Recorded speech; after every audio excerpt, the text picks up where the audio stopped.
إن الحمد لله رب العالمين والعاقبة للمتقين والصلاة والسلام على سيد الأنبياء والمرسلين نبينا محمد وعلى آله وأصحابه ومن تبعهم بإحسان إلى يوم الدين. الحمد لله الذي هدانا لهذا وما كنا لنهتدي لولا أن هدانا الله. رب اشرح لي صدري ويسر لي أمري واحلل عقدة من لساني يفقه قولي. اللهم انفعنا بما علمتنا وعلمنا ما ينفعنا وزدنا علما. اللہ تعالیٰ کے فضل و احسان سے سورہ النساء کی آیت نمبر 65 تک ہمارا سبق مکمل ہو چکا ہے. آیت نمبر 66 سے آیت نمبر 70 تک انشاءاللہ آج ہم تلاوت کریں. اعوذ باللہ من الشیطان الرجیم.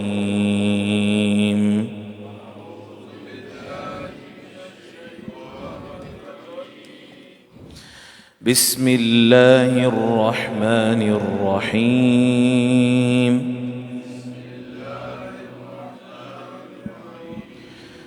فلا وربك لا يؤمنون حتى يحكموك فيما شجر بينهم. اگلی آیت ولو انا كتبنا علیہ 65 تک ہو چکا 66 سے. ولو أنا كتبنا عليهم أن اقتلوا أنفسكم أو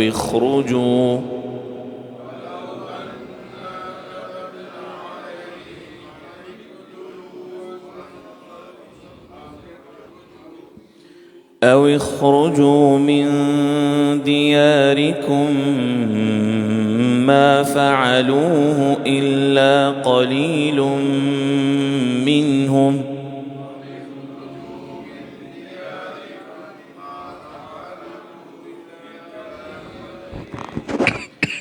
ولو أنهم فعلوا ما يوعظون به لكان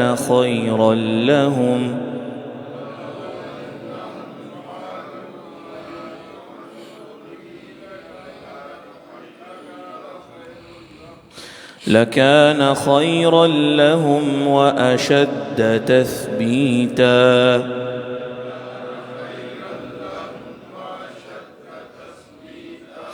وإذا لآتيناهم من لدنا أجرا عظيما.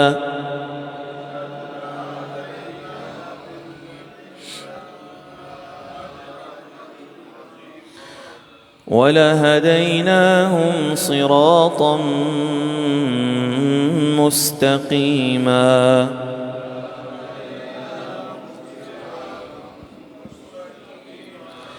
ومن يطع الله والرسول فأولئك مع الذين أنعم الله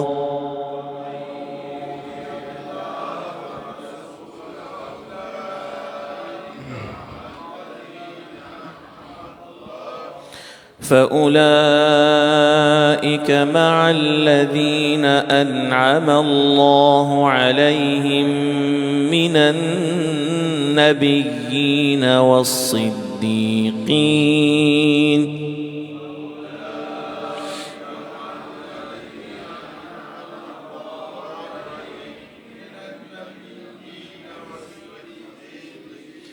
والشهداء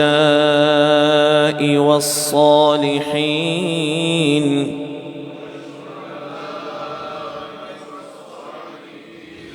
وحسن أولئك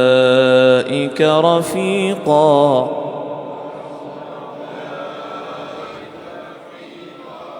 ذلك الفضل من الله وكفى بالله عليما.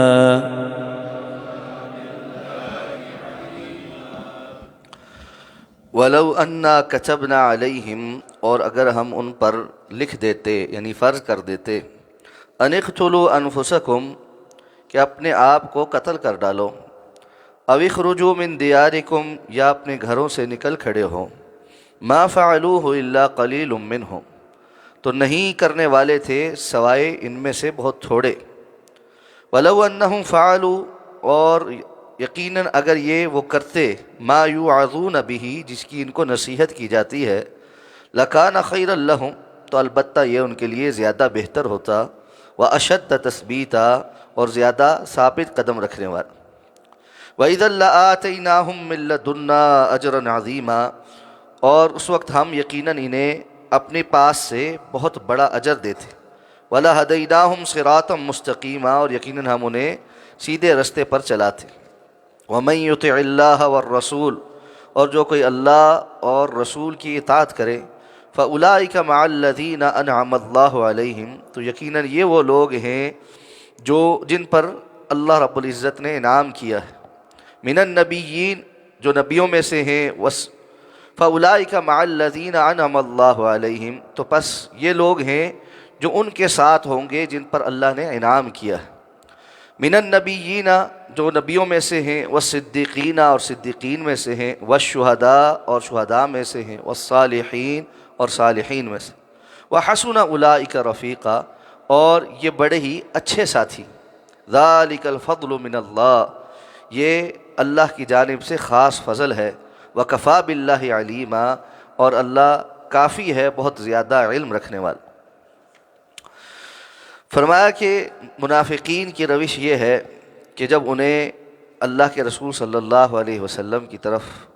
اور اللہ کی اطاعت کی طرف بلایا جاتا ہے تو وہ رخ پھیرتے ہیں۔ گزشتہ آیات میں تفصیلاً اس کا ذکر ہوا، اور پھر ان کے رویوں کا، اور کس طرح جب مصیبت میں مبتلا ہوتے ہیں تو واپس آ کر اللہ کے رسول صلی اللہ علیہ وسلم کے سامنے قسمیں اٹھا اٹھا کر کہتے ہیں کہ ہم تو اچھا ہی ارادہ رکھتے تھے۔ اللہ فرماتے ہیں اللہ کو ان کے علم، دلوں کے اندر چھپی باتوں کا بخوبی علم ہے۔ اور فرمایا کہ یہ ہرگز ایمان والے نہیں ہو سکتے جب تک کہ اپنے آپس کے اختلافات میں آپ کو فیصل نہ بنا لیں، اور پھر آپ کے کیے ہوئے فیصلے کے اوپر ان کے دل میں کوئی میل بھی نہ آئے، اور پھر یہ اعلانیہ طور پر بھی مکمل سر تسلیم خم نہ کر لیں۔ انہی کے تذکرے میں فرمایا کہ اگر ہم ان کے اوپر یہ لکھ دیتے،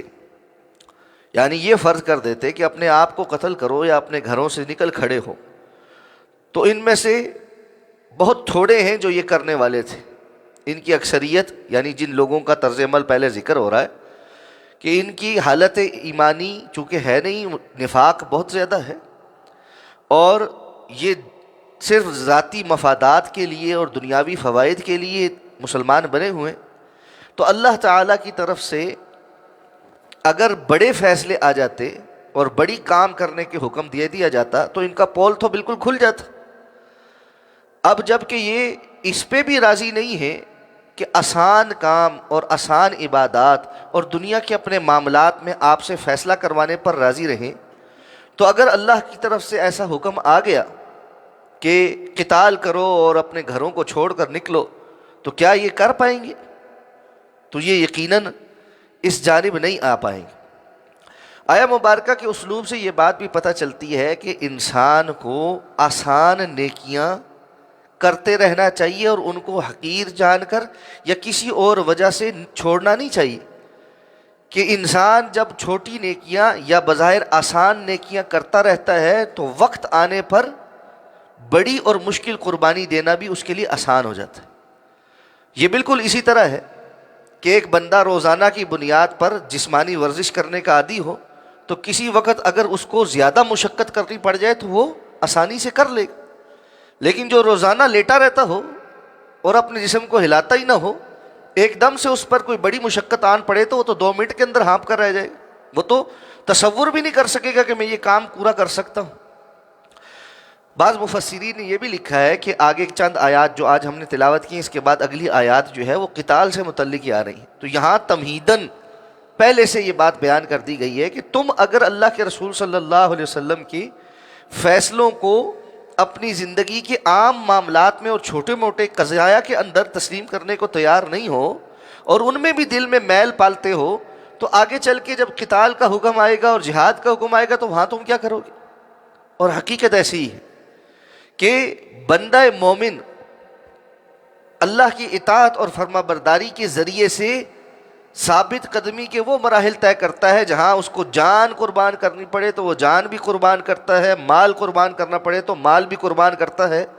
اپنا گھر بار اپنے بال بچہ بھی قربان کرنا پڑے تو وہ اللہ کے دین کی خاطر اس سے بھی دریغ نہیں کرتا۔ اور صحابہ کرام نے اور بعد کے اہل ایمان جو ان کے پیچھے ان کے رستے پر چلتے آئے ہیں، انہوں نے ہر دور میں یہ مثالیں قائم کی ہیں۔ لیکن جو بندہ دین کے آسان معاملات میں اپنے آپ کو کھپانے کو تیار نہیں ہے، محنت کرنے کو تیار نہیں ہے، وہ کبھی مت یہ سوچے کہ جب مشکل مرحلہ آئے گا تو میں وہاں پر ثابت قدم رہ سکوں گا اور میں وہاں کوئی کارکردگی دکھا سکوں۔ ہمارے ہاں بڑی تیزی سے یہ بات ہر جگہ ذکر ہوتی ہے کہ جی فتنے کا دور ہے، دجالی نظام ہے، دجال آ جائے گا تو یہ ہوگا۔ بھئی دجالی نظام ہے یقیناً، لیکن اس کے لیے تیاری کیا ہے؟ کتاب و سنت کے واضح نصوص ہمیں جو بتاتی ہیں وہ یہ ہے کہ اس بڑے فتنے سے وہ بچ سکے گا جس میں ایمان ہوگا۔ ایمان کے علاوہ کوئی چیز نہیں ہے جو وہاں پر انسان کو اس فتنے سے بچا سکے۔ تو ایمان کی محنت جو بندہ عام دنوں میں نہیں کر رہا، وہ اس وقت کیسے بچے گا؟ اور جیسے جیسے فتنے آ رہے ہیں یہ بات واضح ہوتی چلی جا رہی ہے کہ جو آسانیوں کے اندر اپنی ایمانی کیفیات پر نظر رکھتا ہے اور اس میں آگے بڑھنے کی کوشش کرتا ہے، وہی مشکل مرحلے کے اندر کامیاب ہوتا ہے۔ اسی لیے فرمایا کہ اگر یہ ایسا کریں جن کا ان کو نصیحت کی جاتی ہے۔ یہاں کیا ہے کہ جن کاموں کی نصیحت کی جا رہی ہے، اللہ اور اللہ کے رسول کی اطاعت کی، فرما برداری کی، نماز کی، روزہ کی، اور دین کے معاملات میں حلال حرام کی، مسلمانوں کے ساتھ اچھے برتاؤ کی، جو نصیحتیں ان کو کی جا رہی ہیں، اگر وہ اس پر عمل کرنے والے ہوتے تو لکان خیر لہم، ان کے لیے یہ خیر کا باعث ہوتی، واشد تثبیتا، اور ثابت قدمی میں بھی شدت کے ساتھ ثابت قدم رہنے کا سبب بھی ہوتی۔ تو یہ بھی پتہ چلتا ہے کہ ایک نیکی دوسری نیکی کے دروازے کھولتی، اور ایک گناہ بہت ساری نیکیوں کے دروازے بند کرنے کا سبب بھی بن جاتا۔ تو بندے کو دیکھنا چاہیے، اور روزانہ کی بنیاد پر اگر وہ اپنا محاسبہ کرے تو یہ بڑا آسان کام۔ اگر آج کے روز اللہ نے مجھ سے کچھ کام خیر کے لیے ہیں، اگلے روز مجھے قبولیت کی یہ سند ہوگی کہ مزید کچھ خیر کے کام کرنے کو ملے، اور اگر میں کسی جگہ پر شر کے دروازوں سے گزر رہا ہوں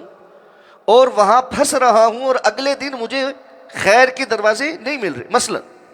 ایک بندہ ہے جو آج کے دن اس نے 5 نمازیں جماعت سے پڑھی، لیکن رات کو کسی مجلس میں بیٹھتا ہے اور وہاں غیبت، چغلی یا بد نظری یا کسی ایسے گناہ کا ارتکاب کرتا ہے کہ اگلے دن اس کو باوجود چاہنے کے نمازیں جماعت کے ساتھ نہیں مل رہی۔ تو اس کے لیے الارم ہے، اس کو یہ سوچنا ہے کہ کچھ تو ایسا ہو گیا ہے جس کی وجہ سے آج کی توفیق سلب ہو گئی۔ اس پر اس کو معافی مانگنی ہے، توبہ استغفار کرنی ہے، رجوع کرنا ہے، اپنے اندر اس چیز کی جانچ پرکھ کرنے کے بعد اس سے دور ہونے کی کوشش کرنی ہے، اور پھر اپنا محاسبہ کرنا ہے۔ توبہ کی قبولیت کی نشانیوں میں سے ایک نشانی یہ ہے کہ اس کو پھر خیر کے اوپر واپس آنے کی توفیق مل جائے۔ یہ روزانہ کی بنیاد پر ہم اپنی چیک لسٹ خود سے دیکھ سکتے ہیں۔ بل الانسان علی نفسہ بصیرہ، بندہ خود اپنے نفس کے اوپر بہت اچھا نگہبان ہے، لیکن اگر انسان کی اس جانب فکر ہی نہ ہو، اور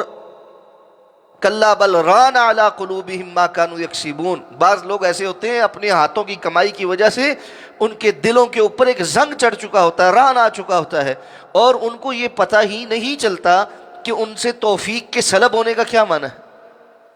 جب بندہ یہ کہتا ہے نا جی، کوئی اس کو کہتا ہے نماز پڑھو، وہ کہتا ہے جی ہاں جی دعا کرو، اب یہ دوسروں کو دعا کا کہہ رہا ہے، خود اس کو یہ توفیق بھی نہیں ہے کہ اپنے لیے یہ دعا مانگ سکے کہ اللہ مجھے نمازی بنا،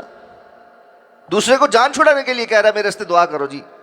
غلط ہے جی ٹھیک ہے میرے راستے دعا کرو۔ خود آپ پوچھیں، کبھی میں نے پوچھا ہے کچھ لوگوں سے کہ آپ مجھے تو کہہ رہے سچی بات سنجیدگی سے بتاؤ کب آخری مرتبہ صحیح طریقے سے بیٹھ کے دعا کی تھی کہ اللہ میری نمازیں نہیں ہیں مجھے نمازی بنا دے؟ کوئی نہیں، فکر ہی نہیں۔ یہ جملہ صرف جان چھڑانے کا جملہ ہے۔ تو جس بندے کو اتنی بھی توفیق نہیں ہے کہ وہ اپنے لیے دعا ہی مانگ سکے کہ یا اللہ میرا یہ گناہ ہے مجھے معاف کر دے اور مجھے نمازی بنا دے، تو اس کی توفیق کا معاملہ کتنا خراب ہو چکا ہے، والعیاذ باللہ۔ اور کسی کا نمازوں کے معاملے میں ہے، کسی کا رزق حلال کے معاملے میں ہے، کسی کا حرام رشتوں کے معاملے میں ہے، کسی کا کسی چیز کے معاملے میں ہے۔ ہر انسان کے مختلف ٹیسٹ ہیں، انسان کو خود چیک کرنا چاہیے کہ اس کا امتحان کہاں ہے، اور جس جگہ اس کا امتحان ہے اس کو فکر ہونی چاہیے اس امتحان۔ دیکھیں ایک بات ذہن میں رکھیں، ہم میں سے ہر انسان کا یہ امتحان ہے، وَلَنَبْلُوَنَّكُمْ، ہم ضرور تمہیں آزمائیں گے، اور الَّذِي خَلَقَ الْمَوْتَ وَالْحَيَاةَ لِيَبْلُوَكُمْ، موت و حیات کی کشمکش اللہ نے بنائی اس لیے ہے تاکہ تمہیں آزمائے۔ تو یہ آزمائش تو آنی ہے، ہم میں سے ہر کسی کی مختلف زاویوں میں آزمائش، صرف پہچاننے کی بات یہ ہے کہ میں کہاں پھنستا ہوں، اور اس زاویے میں بہت کثرت کے ساتھ اللہ سے دعا مانگنے کی ضرورت ہے کہ یا اللہ میں کمزور واقع ہوں، مجھے یہاں پر ثابت قدم کر دے اور مجھے حلال پر کاربند کر دے۔ اور اگر یہ زاویہ ابھی تک ہم نے پہچاننے کی طرف ہی نہیں آئے، اور نہ اس کی فکر ہے، نہ اس کی پریشانی لاحق ہے، اور بس زندگی ایک ڈگر پر چل رہی ہے اور روزانہ کھا رہے ہیں اور پی رہے ہیں، اور دنیا کے کسی نقصان پر تو بہت فکر ہوتی ہے کہ نیندیں بھی اڑ جاتی ہیں، نمازوں میں بھی اس کا خیال آتا ہے، سجدوں میں بھی اسی کا خیال آتا ہے، لیکن آخرت کے حوالے سے کسی گناہ کے اوپر کوئی فکر نہیں ہوتی، دل کانپتا بھی نہیں، آنکھ آنسو بھی نہیں نکالتی، پریشانی بھی نہیں ہوتی، دعا بھی نہیں ہے، تو پھر تو معاملہ بہت خراب۔ اس لیے فرمایا اگر یہ کرتے وہ جس کی ان کو نصیحت کی جاتی ہے تو وہ چیز ان کے لیے بہت فائدہ مند ہوتی، خیر کا سبب ہوتی، اور ثابت قدم میں شدت یا اچھے طریقے سے ثابت قدم ہونے میں ان کو مدد دیتی۔ اور پھر کیا ہوتا؟ وَإِذَا لَآتَيْنَاهُم مِّن لَّدُنَّا أَجْرًا عَظِيمًا، پھر ہم اپنی جانب سے ان کو بہت عظیم اجر عطا فرماتے۔ لدنا یہ لفظ پہلے بھی ہم پڑھ چکے کہ یہ وہ چیز ہوتی ہے جو اللہ رب العزت کی طرف سے بغیر استحقاق کے، بغیر محنت کے اضافی ملتی۔ ایک تو ہے جتنا انہوں نے کیا، تو جتنا ہم کرتے ہیں اپنی زندگی میں وہ ہم سب کو پتہ ہے، اور زندگی محدود سی ہے، اس میں کتنا کر لینا ہے، اس کے اندر 100 بکھیڑے اور ہیں، اس میں سے کتنا ایک وقت نکالتے ہیں ہم۔ ساری زندگی بھی لگا دے، ایک ایک لمحہ بھی سجدے میں گزار دے، تب بھی کتنی ہے؟ 70 سال۔ 70 سال کے ایک ایک لمحے کا اجر کتنا ملنا چاہیے؟ 70 سال، زیادہ سے زیادہ یہ ہے نا، لیکن اللہ نے تو لامحدود دینا ہے۔ اس لیے من لدنا اجرا عظیما، اللہ نے اپنی جانب سے بغیر استحقاق کے اس عمل کے اوپر راضی ہو کر رضامندی پر اپنی رحمت سے جو دینا ہے وہ بدلہ نہیں ہے، وہ اس سے بہت بڑھ کر ہے جو اللہ رب العزت کے لیے ہم نے کیا۔ وَلَهَدَيْنَاهُمْ صِرَاطًا مُسْتَقِيمًا، اور اس اجر عظیم میں سے ایک بہت بڑی نعمت یہ ہے کہ ہم ان کو صراط مستقیم کی طرف ہدایت دے دیں، صحیح بات سمجھ آئے گی، ہدایت کے اوپر بندہ کاربند ہو جائے گا۔ اور آخرت میں کیا ہے؟ جو اللہ اور اللہ کے رسول کی اطاعت کرتا ہے وہ ان لوگوں کے ساتھ ہوں گے جن پر اللہ کا انعام ہوا ہے۔ ہر نماز میں سورہ فاتحہ پڑھتے ہم کتنی ہی مرتبہ دن میں اللہ سے مانگتے ہیں صراط الذین انعمت علیہم غیر المغضوب علیہم ولا الضالین، اہدنا الصراط المستقیم صراط الذین انعمت علیہم، یا اللہ ہمیں سیدھا رستہ دے ان کا جن پر تیرا انعام ہوا ہے۔ اللہ نے فرمایا کہ کن پر پھر انعام ہوا ہے؟ وَلَهَدَيْنَاهُمْ صِرَاطًا مُسْتَقِيمًا، ہم ان کو صراط مستقیم کی طرف ہدایت دے دیں گے۔ کون ہوں گے؟ مَن يُطِعِ اللَّهَ وَالرَّسُولَ، جو اللہ اور اللہ کے رسول کی اطاعت کرتا ہے وہ انعام یافتگان لوگوں کے ساتھ ہوگا۔ یہ انعام یافتگان کون ہے؟ من النبیین، سب سے پہلے یہ نبیوں میں سے، پھر صدیقین میں سے، پھر شہداء ہیں اور پھر صالحین ہیں۔ انبیاء علی نبینا علیہم الصلاۃ والسلام یہ تو بالاتفاق اور بالاجماع امت کا سرمایہ ہے اور معصوم عن الخطا ہیں، اور سب سے افضل تمام انبیاء باقی تمام مخلوقات میں اور باقی تمام امتوں میں سب سے افضل ہے۔ بعض لوگوں کا یہ کہنا کہ جو امت محمدیہ صلی اللہ علیہ وسلم ہے اس کے علماء بنی اسرائیل کے انبیاء سے افضل ہیں، یہ روایت ثابت نہیں، اور اس کی بنیاد پر کچھ لوگوں نے، کچھ صوفیوں کو بنی اسرائیل کے اور سابقہ امتوں کے انبیاء سے افضل سمجھنا شروع کیا ہوا ہے، اور اسی کی بنیاد پر شیعہ حضرات نے اپنے اماموں کو بنی اسرائیل اور دیگر امتوں کے انبیاء سے افضل سمجھنا شروع کیا ہوا ہے۔ یہ باطل عقیدہ۔ بالاتفاق اہل السنہ والجماعہ تمام انبیاء سابقہ اور موجودہ امت کے عامت الناس سے اور امت کے باقی افراد سے افضل، اور اس کے بعد صدیقین کا مقام ہے۔ صدیق کون ہے؟ یہ جو بہت زیادہ سچ بولنے والا، اس سے یعنی صدق سے صیغہ مبالغہ ہے۔ اور صدیقین کون ہیں؟ جو اپنے دعوی ایمان میں بے انتہا سچے ہیں، بعض نے کہا یہ وہ لوگ ہیں جنہوں نے زندگی میں اتنا سچ بولا ہے کہ اب ان کے لیے جھوٹ بولنا ممکن ہی نہیں رہا، کہ ان کی زبان پر جھوٹ چڑھتا ہی نہیں۔ اور اصل یہ ہے کہ یہ ساری باتیں جمع ہو کر صدیق بنتا، جو اللہ اور اللہ کے رسول صلی اللہ علیہ وسلم کی مکمل ہر بات میں تصدیق کر کے کسی بھی چیز میں شک شبے میں مبتلا نہیں ہوا، اور اس نے مکمل تصدیق کرنے کے بعد ہمیشہ ہر معاملے میں سچ بولا ہے اور کبھی جھوٹ کی طرف نہیں گیا۔ اور امت میں ان صدیقین کے جو سردار ہیں وہ سیدنا ابوبکر صدیق رضی اللہ تعالیٰ عنہ۔ اہل سنہ والجماعہ کا اس بات پر بھی اتفاق ہے کہ انبیاء کے بعد تمام امتوں میں، تمام انبیاء کے صحابہ میں بھی اور ان کی امتوں میں جتنے بھی نیک لوگ ہوئے ان سب میں حضرت ابوبکر صدیق رضی اللہ تعالیٰ عنہ افضل ہے۔ اور یقیناً صدیقین کے سردار حضرت ابوبکر صدیق رضی اللہ تعالیٰ عنہ، اور پھر دیگر صحابہ بھی صدیقین میں ہیں، والشہداء، اور جو شہید ہیں۔ شہید دونوں طرح کے ہیں، ایک جو اللہ کے راستے میں قتل ہوئے ہیں اور جو ہے وہ شہید ہوئے ہیں، اور دوسرے شہداء گواہ دینے والے بھی ہیں۔ اور امت محمدیہ صلی اللہ علیہ وسلم کو یہ شرف حاصل ہے کہ امت محمدیہ صلی اللہ علیہ وسلم باقی امتوں کے اوپر شہداء ہے، باقی امتوں کے اوپر شہید ہے، گواہ ہے، جس طرح قرآن نے صراحت کی۔ تو اس لیے امت محمدیہ کا ہر وہ فرد جو اس گواہی کے اندر معتبر ہے وہ اس کیٹیگری میں شامل ہے۔ والصالحین، اور تمام نیک لوگ، سابقہ امتوں سے لے کر اس امت کے سارے نیک لوگ، یہ سب کے سب اس کیٹیگری میں ہیں جن پر اللہ کا انعام ہوا ہے۔ حضرت انس رضی اللہ تعالیٰ عنہ بیان فرماتے ہیں کہ مجھے رسول اللہ صلی اللہ علیہ وسلم سے محبت ہے، اور مجھے حضرت ابوبکر سے محبت ہے، اور مجھے حضرت عمر رضی اللہ تعالیٰ عنہ سے محبت ہے۔ میں عمل میں تو ان جیسا عمل نہیں کر سکا، لیکن مجھے یہ امید ہے کہ اللہ رب العزت مجھے اس محبت کی وجہ سے قیامت کو ان کے ساتھ شامل کر دے گا۔ اور حضرت ربیعہ اسلمی رضی اللہ تعالیٰ عنہ یہ رسول اللہ صلی اللہ علیہ وسلم کی خدمت کیا کرتے تھے، راتوں کو آپ صلی اللہ علیہ وسلم کے اٹھنے سے پہلے آپ کے لیے قضاء حاجت کے لیے جانے کے لیے پانی کا اہتمام کرتے، اور جو آپ کی ضرورت ہوتی اہتمام کرتے، رات کو جا کر آپ کے حجرے کے باہر ٹھہرتے، اور رات کو کسی بھی وقت اللہ کے رسول صلی اللہ علیہ وسلم جاگے، گھر حجرے سے باہر نکلے، آپ کو کسی چیز کی ضرورت پڑے تو میں آگے بڑھ کے خدمت کروں۔ تو اس خدمت کے جذبے کو اللہ کے رسول نے دیکھا تو ایک دفعہ کہا، ربیعہ مانگو، کچھ مانگتے ہو، کچھ مانگتے ہو؟ اب کتنی بڑی بات ہے کہ رسول اللہ صلی اللہ علیہ وسلم فرما رہے ہیں کہ ربیعہ کچھ مانگتے ہو؟ تو ربیعہ نے کیا مانگا؟ اور مال مانگا۔ کہنے لگے، اللہ کے رسول صلی اللہ علیہ وسلم دنیا میں تو آپ کی صحبت حاصل ہے، قیامت کے روز اور جنت میں آپ کی صحبت کا سوال کرتا ہوں۔ آپ صلی اللہ علیہ وسلم فرمایا، ربیعہ کچھ اور؟ کہنے لگے، اور کچھ نہیں، ایک ہی ایجنڈا ہے، دنیا میں آپ کی صحبت اللہ نے دے دی ہے، جنت میں آپ کا ساتھ چاہیے۔ تو اللہ کے رسول نے کیا کہا؟ آؤ پھر۔ نہیں، اللہ کے رسول صلی اللہ علیہ وسلم فرمایا، فَأَعِنْ عَلَيَّ بِكَثْرَةِ السُّجُودِ، ربیعہ پھر اگر یہ چاہیے تو پھر سجدوں کی کثرت کے ساتھ اس معاملے میں میری مدد کرو، یعنی لگ کر اللہ کی عبادت کرو، تاکہ قیامت کے دن اللہ رب العزت سے تمہیں یہ مقام مل جائے کہ تم جنت میں میرا ساتھ حاصل کر سکو۔ بتایا عمل کا، اللہ کے رسول دعا کرتے تو یقیناً وہ دعا بھی قبول ہوتی، اور آپ صلی اللہ علیہ وسلم کا ان کو یہ بتانا اور ان سے یہ کہنا کہ مانگو، یقیناً اللہ رب العزت سے آپ سفارش کریں گے اور حضرت ربیعہ کو یہ مقام حاصل ہوگا، لیکن آپ نے ان کو عمل کی طرف ترغیب دلائی۔ اس لیے اللہ کے رسول صلی اللہ علیہ وسلم سے پوچھا گیا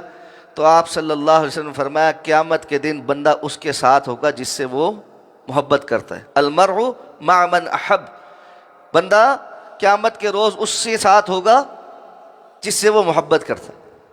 یا اللہ، ہم آپ کو گواہ بنا کے کہتے ہیں، ہمیں آپ کے انبیاء سے، آپ کے انبیاء کے ساتھیوں سے، صحابہ کرام رضوان اللہ تعالیٰ علیہم اجمعین سے، حضرت ابوبکر سے، حضرت عمر سے، عثمان سے، علی سے رضی اللہ عنہم، اور حسن اور حسین سے، اور آپ کے خانوادے کے تمام افراد سے، اور عشرہ مبشرہ سے، اور بدری صحابہ سے، اور ہجرت کرنے والے سابقون الاولون سے، اور بعد میں آنے والوں سے، اور انصار سے، اور آخری صحابی جس نے آپ صلی اللہ علیہ وسلم کی زیارت کی ہے، ان سب سے بے لوث محبت۔ اور اللہ ہمیں اس محبت کے اوپر قائم رکھے، اور اللہ ہمیں اس محبت کے ساتھ جینا نصیب کرے، اور اللہ ہمیں اس محبت کے ساتھ مرنا نصیب کرے، اور اس محبت کی وجہ سے اللہ رب العزت قیامت کے دن ہمیں ہمارے عمل کچھ نہیں ہے لیکن ان آیات کی مصداق ان برگزیدہ ہستیوں کے ساتھ شامل کر دے، الذین انعم اللہ علیہم، جن پر اللہ کا انعام ہوا ہے، وحسن اولئک رفیقا، اور وہ بڑے ہی اچھے ساتھی، بڑے ہی اچھے ساتھی ہیں، ذالک الفضل من اللہ، اور یہ اللہ کی جانب سے بڑا ہی خاص فضل، الفضل کہا گیا، یہاں الف لام کے معرفہ کے ساتھ ہی آیا ہے، خاص فضل، یہ چھوٹا فضل نہیں کہ بندے کو اللہ رب العزت پیدا دنیا میں اللہ کے رسول صلی اللہ علیہ وسلم کے 1400 سال بعد کرے، اور وہ دنیا کے اندر ایسی اللہ کی فضل سے توفیق سے زندگی گزار جائے کہ قیامت کے دن اور جنت کے اندر اس کو ان خیر والی ہستیوں کا ساتھ مل جائے۔ اللہ اکبر، کیا بات ہے، اللہ اللہ اللہ رب العزت سے ہم یہ خیر طلب کرتے، اللہ کا یہ فضل عظیم تلاش کرتے اور اس کا سوال کرتے، اور اپنے عمل کی بنیاد پر نہیں، اللہ کی رحمت اور اللہ کے فضل کی بنیاد پر کرتے ہیں۔ وَكَفَى بِاللَّهِ عَلِيمًا، اور اللہ بہت کافی ہے، بہت زیادہ علم رکھنے والا کہ کس کے دل کی کیفیت کیا ہے اور کس کے ایمان کے جذبے کیا ہیں، اللہ سے کچھ چھپا ہوا نہیں، اللہ سے کچھ چھپا ہوا نہیں۔ سبحانک اللہم و بحمدک، نشہد ان لا الہ الا انت، نستغفرک و نتوب۔